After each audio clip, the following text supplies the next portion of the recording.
¿Qué es el espacio y el tiempo?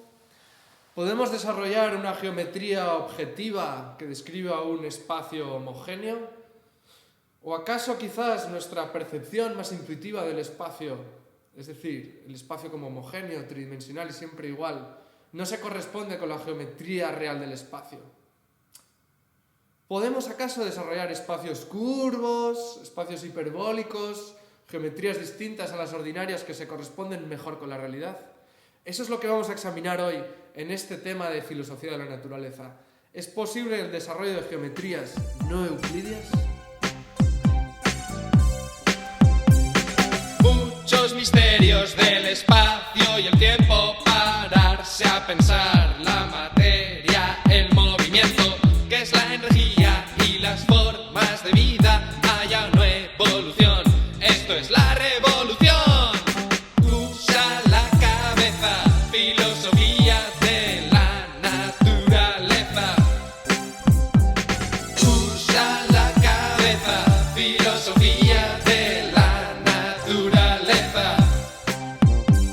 Sabios ancestrales, todo empieza con tales, después la ciencia moderna ofrece otra respuesta. La mecánica cuántica, una historia fantástica por la indeterminación, sea onda o electrón. Usa la cabeza, filosofía de la naturaleza. Usa la cabeza, filosofía de la naturaleza. Usa la cabeza, filosofía de la naturaleza. Usa la cabeza, filosofía de la naturaleza. Euclides fue un pensador de la antigua Grecia que desarrolló una geometría basada en 5 postulados. Esa geometría describió un espacio homogéneo, tridimensional y siempre el mismo. Diríamos que es nuestra intuición más genuina o más sencilla acerca del espacio. Normalmente cuando pensamos en el espacio decimos, pues son 3 dimensiones, siempre es igual. No se nos ocurre pensar que si nos vamos a terrenos microscópicos el espacio va a ser distinto, o si nos vamos a nivel macro la geometría va a cambiar. Diríamos, el espacio tiene que ser siempre en sus propiedades tridimensionales las mismas. O diríamos, no parece que yo si prolongo una curva, si prolongo una recta, eso va a llegar un momento en el que se va a transformar en una curva, ¿no? Diríamos, una recta es siempre una recta. Sin embargo, hubo un jesuita llamado Saccheri que en 1733 escribió un tratado llamado Euclides ab omni naevo vindictas. Es curiosa la historia de Saccheri, porque Saccheri lo que quería probar es que precisamente la geometría de Euclides era una geometría ya acabada, es decir, que no se podía dudar de ella. Y para ello lo que hizo fue poner en duda uno de los postulados, en concreto el 5.º postulado. Y curiosamente, él murió pensando que lo había demostrado, y en realidad cuando uno lee atentamente su obra, pues se da cuenta que había abierto la puerta para desarrollar nuevas geometrías, lo que se llaman geometrías no euclidianas. Pero vamos paso por paso. ¿En qué consiste la geometría de Euclides? ¿Cuáles son esos 5 postulados? Pues son 5 postulados muy básicos, muy sencillos.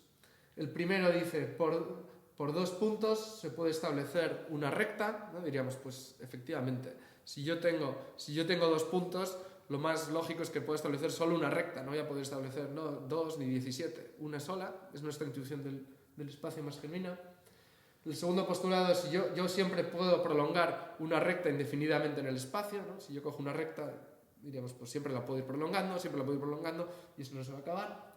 El tercero es, dado un punto y un radio cualquiera, yo puedo establecer una circunferencia, es decir, si tengo un punto y un radio, puedo establecer una circunferencia, ni 2 ni 17, una. El cuarto postulado es que todos los ángulos rectos son iguales. Diríamos, aunque las cosas cambien de tamaño, diríamos, un ángulo recto siempre va a ser un ángulo recto, 90 grados, y eso siempre va a ser el mismo. Y el 5.º postulado, que es el que pone en duda Saccheri y el que va a permitir el desarrollo de geometrías no euclidias, es que por un punto exterior a una recta se puede establecer una paralela.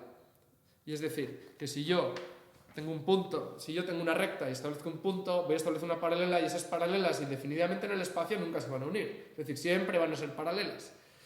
Claro, diríamos, estos 5 postulados nos pueden parecer como muy evidentes, y es que precisamente son postulados que describen el espacio con sus propiedades, o al menos lo que nos parecen sus propiedades más fundamentales. Es homogéneo, tridimensional, siempre los ángulos rectos, la geometría va a ser la misma, etcétera, etcétera.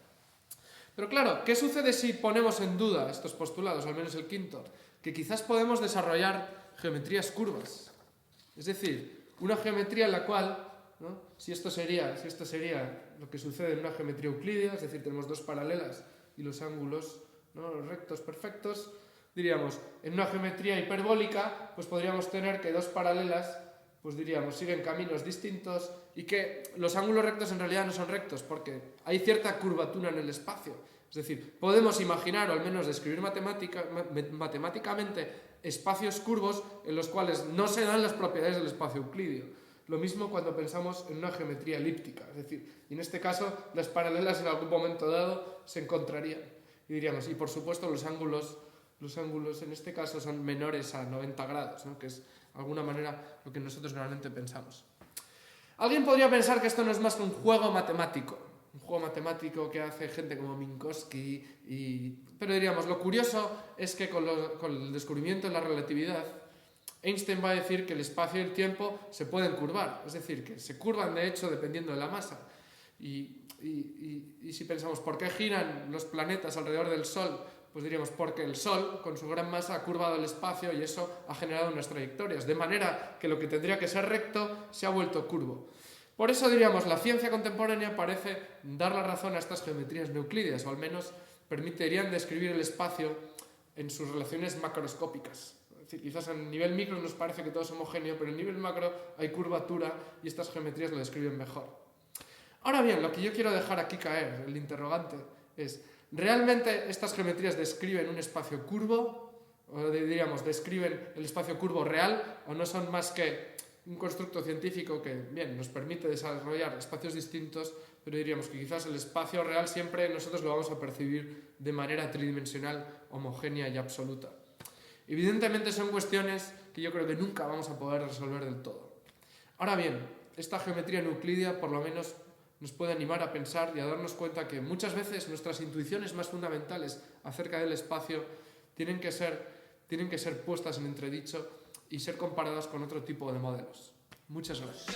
La cabeza, filosofía de la naturaleza. Usa la cabeza, filosofía de la naturaleza. Usa la cabeza, filosofía de